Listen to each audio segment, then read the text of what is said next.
the garage and El Pelos too. Finally Sergio made up his mind to dig, and he decided to tear down a wall rather than have to move a great quantity of junk and scrap metal to get nearer the spot where he thought the gold was. Meanwhile El Pelos just smiled and thought that under those conditions it was very difficult to dig. It was a junk pile of scrap metal. Meantime, one night when El Pelos was alone, he decided to move all the scrap metal from the area where the gold was supposedly located, and so he did. To remove and then replace the scrap took him almost 2 hours. To that he would have to add the time to remove the strips of wood, but he already had a plan, so very tired he went home to sleep. Days went by and finally El Pelos decided to speak to Sergio. He asked for permission to miss work on Monday, because he was taking his mother to see a doctor in Mexico City, but he said that in order to make up for the time, he would stay at work Saturday night and a great part of Sunday. Sergio accepted without objection his request. Saturday night El Pelos didn't drink any of his usual cubas, he drank only sodas and coffee. Everything went on as usual, and around 3 in the morning he was all alone again. Immediately he left what he was doing and started to remove the scrap metal. This took him a little more than 1 hour. Now it was time to remove part of the floor made of strips of wood. The hardest part was taking off the first one with only a common screwdriver. He paused to get a drink of coffee, as he was very hyper. In an effort to calm down he lighted a cigarette.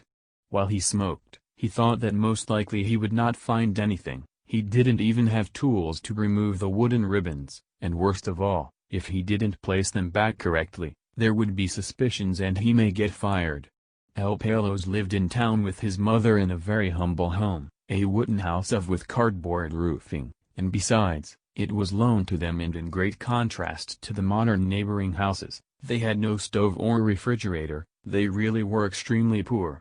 El Pelos continued removing the floorboards, smiling with a mix of sadness and resignation.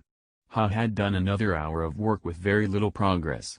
He had removed only a few wooden strips when suddenly, hidden between the supports of the floor joists, he saw a wooden box. He only had to remove another 2 ribbons in order to be able to remove the heavy box. He placed it on top of one of the work tables and proceeded to put the strips back in their place. Fortunately they fitted correctly. But just to be safe, he applied a little bit of burned oil on top of them with a broom, and then he replaced all the scrap metal.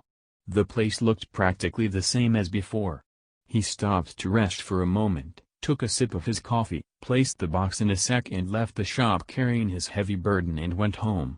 Sergio kept on looking, digging, searching. Now it was his son who worked at night. El Pelos did not work there anymore.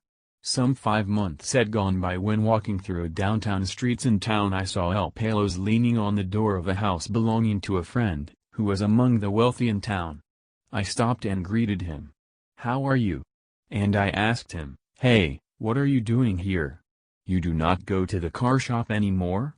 He answered me, "This is my house now, I live here with my mom and I don't go to the shop because I don't do any work now." So I added, "Where have you been?"